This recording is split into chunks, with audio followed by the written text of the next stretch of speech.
Welcome in. Thanks for joining us for the WHHI Daily News, where we strive to bring you more Lowcountry news more often.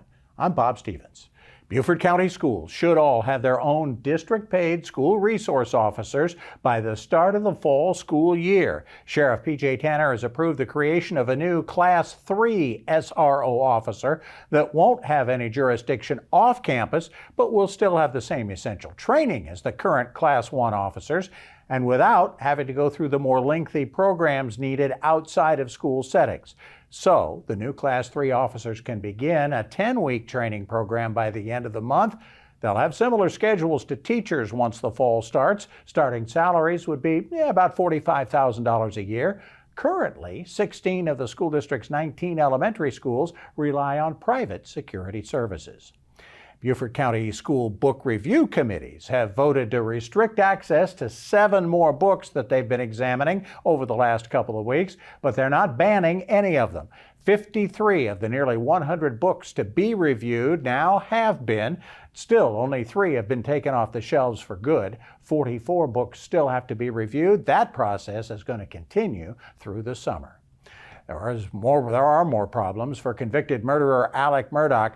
A state judge has ruled that Murdaugh's lawyers cannot access $160,000 in money that's been held in receivership to pay his legal fees and appeals costs. Murdaugh's lawyers say they used up the $600,000 from his 401k that courts allowed them to spend on his murder trial expense already. There's nearly $500,000 still in those accounts, but those funds are tied up with receivers for possible payments on various civil cases against him. South Carolina legislators aren't done yet. They begin a special session Tuesday, first time they've been called back by the governor in more than 2 decades. Henry McMaster wants bond reform and stronger penalties for illegal gun possession. He also wants a cleaned-up state budget and new abortion laws. Likely that'll be the first area debated, with nearly 1,000 amendments offered. McMaster also has appointed Brian Gaines as the new state comptroller, replacing Richard Ekstrom. Gaines, the first black constitutional officer in South Carolina government since Reconstruction. While the legislature battles over abortion and other issues, the governor will be reading over a bill just passed before adjournment that will split DHEC into a Department of Health and a Department of Environment. Currently, DHEC's governed by the legislature, but under the new bill, the 2 departments would be under the control of the governor. 3,500 state employees are under the umbrella of DHEC. Under the new bill, food safety would be taken over by the Department of Agriculture. The Department of Veterans Affairs would take over responsibility for veterans' homes. For more information on these and other Lowcountry stories, we invite you to visit the sources listed on your screen. Been a little dicier week weather-wise over the weekend and early into the week. What are we looking for later on this week? Maria Soden? Thanks, Bob. Yep, so taking a look ahead, we are going to see a lot more scattered showers and thunderstorms throughout the area throughout the rest of the week. Taking a look at Tuesday, it's going to be mostly cloudy with a thunderstorm in the afternoon, and then we are going to see a couple more storms roll through in the evening.